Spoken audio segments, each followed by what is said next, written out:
చాలా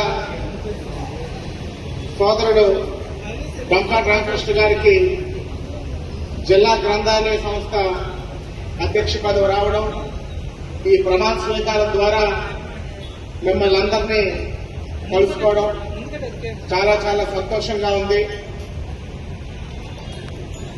ముందు కొంత అనుమానం ఉండేది, పార్టీకి ఎనలేని సేవలు అందించాడు, ఏంటి చంద్రబాబు నాయుడు గారు రామకృష్ణ ఖాళీ ఉంచారని చిన్న అసంతృప్తి నాకు ఉండేది మనసులో.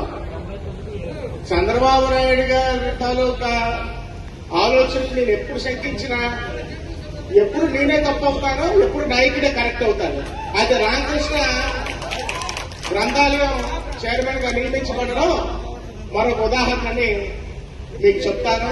మన నాయకుడికి ఎప్పుడు ఎవరికి ఎలాగ ఏం చేయాలో అన్ని కూడా తెలుసు. మనం ఓర్పు సహనంతోనే అలా ఉంటే తప్పకుండా మన నాయకుడు నమ్ముకున్న ప్రతి ఒక్కరికి, కష్టపడిన ప్రతి ఒక్కరికి న్యాయం చేసే మనస్తత్వం ఉంది, ఇదుందని మీకు అందరికీ కూడా సభాముఖంగా తెలియజేసుకుంటున్నాను. ముఖ్యంగా మన జిల్లా, మన ఉమ్మడి జిల్లా ఎంతో మంది గొప్ప విశిష్టమైనటువంటి నాయకుల్ని చూసినటువంటి జిల్లా. ఈ రాష్ట్రానికే ఆదర్శ నాయకుడిగా పేరు తెచ్చుకున్నటువంటి పెద్దలు అశోక్ గజపతిరాజు గారి నాయకత్వంలో మనం అందరం పనిచేశాం. ఇవాళ నీతి నిజాయితీకి మారుపేరే కాకుండా ఇవాళ అంత ఉన్నత కుటుంబంలో పుట్టి కూడా ఒక నిరాడంబరుడుగా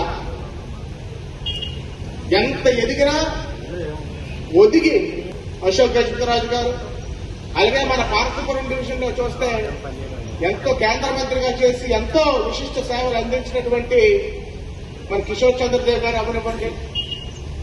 అదేవిధంగా ఇవాళ ఎంతో మంది ఇక్కడ నాతో కలిపి, జగదీశ్వర్ గారితో కలిపి ఈ వేదిక అలంకరించిన ఎంతో మంది, ఈ వేదిక మీద ముందున్న ఎంతో మంది వేసినటువంటి మొక్కలమే ఆ వ్యక్తి సతృచర్య విజయరామరాజు గారు.